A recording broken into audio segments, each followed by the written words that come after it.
Hi, my name is Sahib, and today I'll be giving a presentation on human rights abuses in Tibet. Alright, so I'd like to start off by giving a brief history of Tibet. So, the history of human rights abuses in Tibet can be split into two distinct periods of time, before and after the year 1950. Now, the year 1950 is important because that is when China formally took over Tibet, and I'll go into that in more detail later on. Tibet had declared de facto independence from China in the year 1912, and between the years of 1912 and 1950, the Dalai Lama had pretty much uncontested rule in Tibet. Because he had uncontested rule, the Dalai Lama was able to expel all Chinese troops from Tibet. Tibet managed to remain independent from China because China was busy dealing with its own problems, such as World War II and its own civil war. But by the year 1950, the PLA had defeated Tibetan forces and once again invaded Tibet. Finally, the 17-point agreement declared Tibet as part of China. Human rights that have been denied to people in Tibet.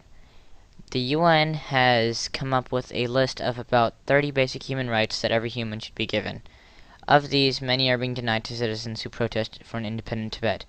Here's a list of some of them. The right to life, liberty, and personal security, freedom from torture and degrading treatment, freedom from unfair arrest and exile, the right to a fair public hearing, the right to be considered innocent until proven guilty, and freedom of belief and religion. Causes of the aforementioned human rights abuses.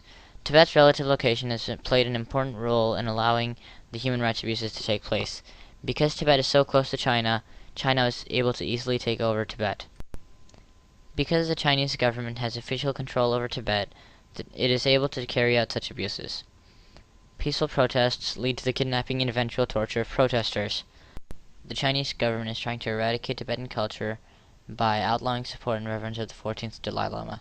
The Dalai Lama is an advocate of Tibetan independence from China, which is why the Chinese government is trying so hard to disconnect him from his followers. Tibet's government was unstable prior to 1950 because Tibet was not formally independent from China. Short-term and long-term effects of the abuses. Short-term effects are shown in blue, long-term effects are shown in red, and effects that are both short-term and long-term are shown in purple. Tibet's economy is failing as a result of China's colonial rule. Tibet's natural resources are being used to benefit China as a whole, while Tibet is largely neglected, thus preventing much development. Although healthcare in Tibet is supposed to be free, it is not. This has therefore led to an increase in infant mortality rates and a decrease in life expectancy for Tibetans. Forced implementations of birth control have adversely affected the population of Tibet. Excessive logging by the Chinese government has caused soil erosion, and this is threatening the arability of the land. Solutions.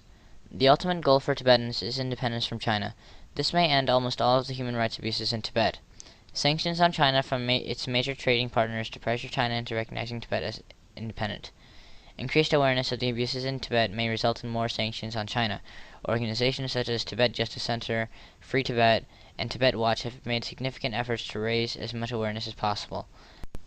Awareness raised at the community level can have a significant impact on the situation in Tibet. Here is a flowchart describing a possible sequence of events that could result in an eventual end to human rights abuses in Tibet.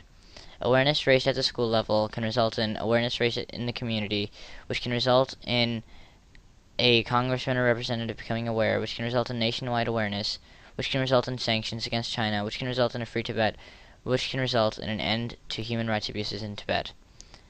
Here are some websites where we can get involved and make a difference for the people in Tibet.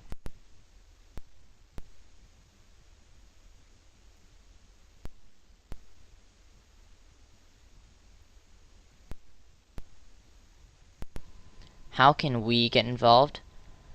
As a school, we can make and distribute banners, flyers, and brochures to raise awareness for our cause.